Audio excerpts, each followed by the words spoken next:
Khusus Ibu Iriana ini belakangan kan juga banyak disoroti ya oleh netizen. Ini berkaitan dengan gaya hidup dan juga koleksi-koleksi barang mewahnya. Kalau perempuan biasanya tasnya yang paling banyak disorot ya.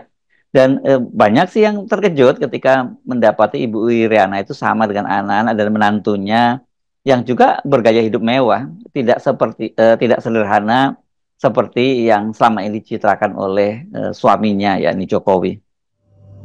Nah, aspek kehidupan publiknya itu lain lagi tuh, bahwa netizen misalnya menyorot gaya hidup Ibu Iriana atau mungkin mulai menghitung jumlah sepatu atau tas-tas branded atau apa yang melekat pada tubuhnya. Itu adalah urusan netizen yang ingin melihat profil dari ibu negara di dalam kehidupan privatnya. Tetapi kehidupan privat ibu negara kan selalu terkait dengan penampilan publiknya, maka sorotan kamera atau kasakusuk netizen untuk mengetahui ini jenis tasnya apakah itu Grace Kelly bag itu atau apa namanya itu yang sekarang disebut sebagai Hermes itu, berapa harganya, berapa high heel atau stiletto atau sepatu Manolo Blahnik yang dipakai oleh Ibu Iriana, apakah parfum dia yang dia pakai itu semacam UD parfum atau sekedar UD toilet ya.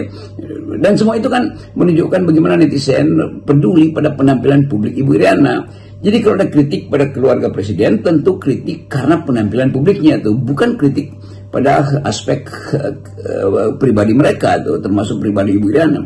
Saya memahami bagaimana netizen berupaya untuk melihat kehidupan keluarga istana yang dari awal sebetulnya diperlihatkan sebagai keluarga sederhana, baju Pak Jokowi itu tidak lebih dari 200.000 digabung semuanya. Lalu tiba-tiba netizen kaget, loh kalau begitu kenapa mesti ada pameran private jet, kenapa Pak Jokowi pakai baju 200.000 sementara anaknya itu mengkonsumsi roti sepotong yang harganya 400.000. Kan itu juga menimbulkan fantasmagoria, artinya sesuatu yang kemudian dicari-cari apa sebetulnya sensasinya tuh. Nah, sensasi itu yang dikuliti oleh netizen. Dan kita tahu bagaimana ketajaman netizen untuk bahkan mengulik sampai dengan label yang ada di pergelangan tangan Ibu Iriana misalnya. Dan kemampuan netizen itu kan menunjukkan kepedulian netizen terhadap kehidupan istana. Kan itu justru mengingatkan kita bahwa dalam sejarah ada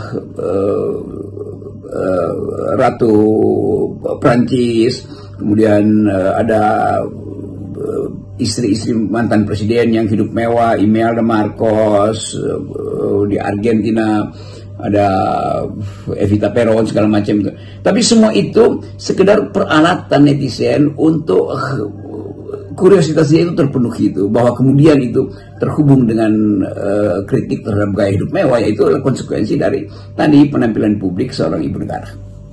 Saya ingin mencoba memahami ini dari sisi feminisme seperti yang sering Anda sampaikan, perspektif feminis ya gitu. Sebagai istri, sebagai ibu yang anak dan menantunya sekarang ini menjadi pejabat publik, mari kita bayangkan bagaimana suasana kejiwaan keluarga Pak Jokowi hari-hari ini ya.